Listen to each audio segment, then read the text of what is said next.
Ma seconde conviction, c'est que la Caisse demeure une institution de premier plan, capable d'affronter la crise actuelle. Donnons-lui un peu de sérénité. Cette conviction repose sur trois choses. D'abord, la Caisse est en bien meilleur état qu'on semble croire généralement.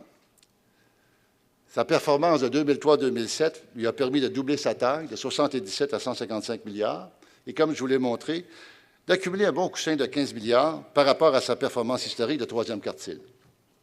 La deuxième, c'est que les actifs de la Caisse ne se sont pas envolés et qu'ils sont de très bonne qualité.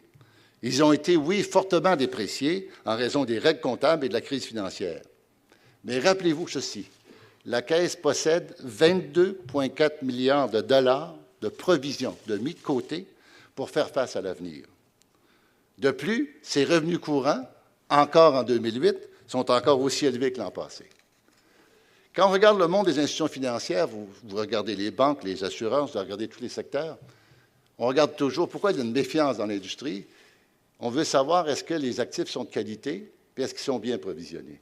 Il y a deux tests qu'il faut faire. Est-ce que les actifs rapportent, puis est-ce qu'ils ont pris des bonnes prévisions? Vous avez une très bonne réponse. C'est sûr que ça fait mal à une performance terrible, une baisse de 39,8 milliards. Mais rappelez-vous une chose, on a mis de côté beaucoup d'argent pour faire face à la crise, et moi, ça me permet de dormir plus calmement. Pourquoi? Parce que je sais que la Caisse est en bonne santé financière, parce qu'elle a pris justement ses provisions. Le deuxième, c'est qu'elle est bien positionnée.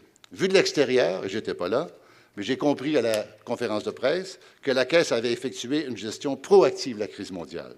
Elle a rapidement déterminé, puis ça, c'est une décision difficile à prendre quand il y a tempête, elle a rapidement déterminé qu'il fallait aller ramener vers le port plutôt qu'aller vers le large. C'est-à-dire, elle a déterminé que la crise de l'automne pouvait perdurer. Qui pensait le 15 septembre ou le 15 octobre que c'était pour perdurer? Peut-être certains d'entre vous, c'était beaucoup différent d'une personne à l'autre. Mais la Caisse a pris cette décision.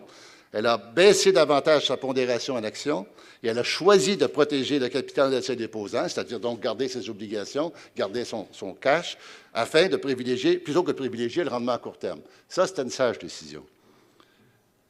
Mais le point le plus important, c'est que la même équipe qui a fait la performance extraordinaire de 2003 en 2007 est toujours là.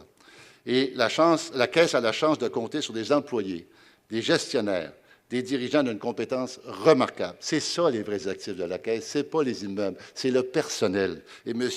Tessier l'a dit. Ce sont les mêmes équipes, je vous le rappelle, qui ont fait la performance d'avant. Et si vous enlevez la provision qui a été mise de côté de 4 milliards, qui n'est pas dépensée pour le PCA, la Caisse demeure une institution près du premier quartile sur sa moyenne de 5 ans.